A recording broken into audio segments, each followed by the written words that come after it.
Hi, welcome to Stimulus Control Games. I'm Rachel Downs with Strategic Dog Sports. In this portion of lesson 2, we're going to be looking at how to use a food robot. So that could be a treat and train, a pet tutor, a ready treat, although I'm not super crazy about the fact that you have to reload it. Any of those food robot type treat dispensers that allow you to release food on a remote. These are not required for the class, but I do highly recommend them. I think they're unbelievably valuable tools for training, especially dogs that are food motivated.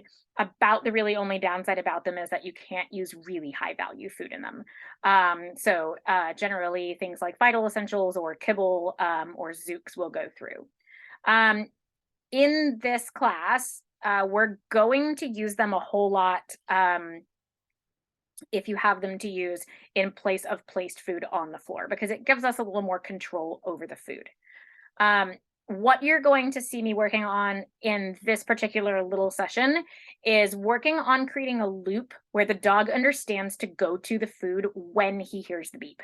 So when he goes to the manners minder or treat and train when he hears the beep, which is actually the marker cue for the machine itself. So we don't need a click or a yes or a get it or a release cue for the dog to go to the manners minder, because the beep is the marker cue that tells the dog that food is now readily available and the dog may access it. So what you're going to see is me actually have Legolas on my side, and I'm giving him my duration marker cue for maintaining a position next to me. And then when I beep, he is allowed to go forward to the treat and train. Then I'm going to turn him around my body again to send him again.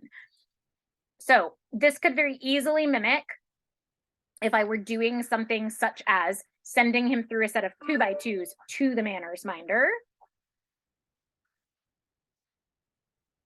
Then he would come back around to me. He's getting a good cue there, so he's waiting. He's not just running to the manners minder. And then when he hears the beep, he goes to the manners minder.